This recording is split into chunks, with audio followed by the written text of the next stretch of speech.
I'm here with Rita, and Rita is just one of my favorite patients. She's so sweet, and we feel so fortunate to take care of all of our patients, but Rita's just been a joy to work with. Thank you. Now, Rita is 78, and she came in for a revision facelift about 2 months ago. We did her surgery. Yeah. She had her first facelift done when she was in her 50s, so it's Yes. been at least 20 years since she had her first facelift.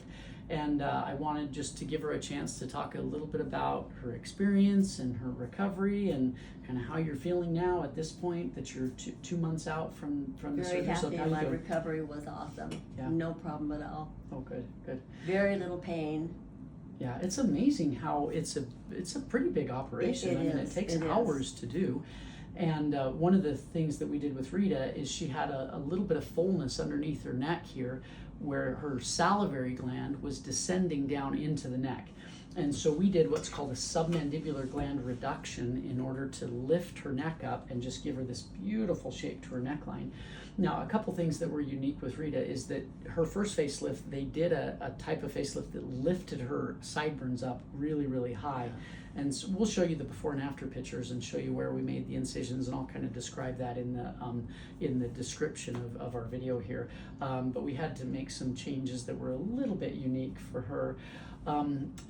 Tell me a little bit about what was bothering you in particular that made you Well, want I to come noticed back that and do it when I again? put my makeup on and stuff, it didn't matter what I did. I couldn't make it look right, Yeah. and I didn't know how to change it well enough to.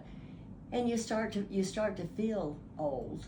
Yeah. You know, when you do that. Yeah. So it just it just made a big difference. Yeah.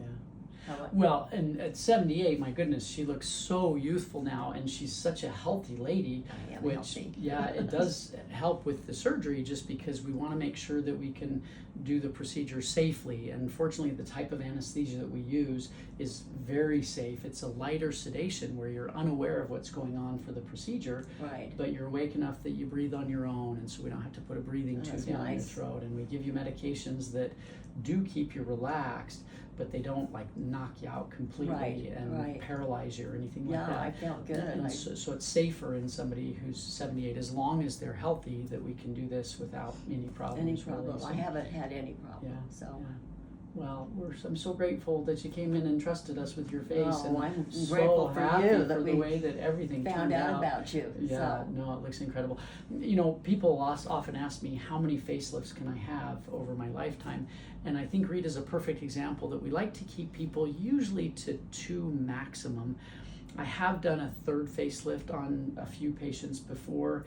It's harder the more times you go back just because you have to deal with scar tissue and changes to the anatomy, and so Right. it gets a little bit more difficult, and the overall result is not as impressive the more times you go back. And so I Yeah. usually try to keep people to about 2. So I think the timing that you did with everything, Oh, good. first one in your 50s, Right. second one in your 70s, fantastic, no problems in really looking great forever.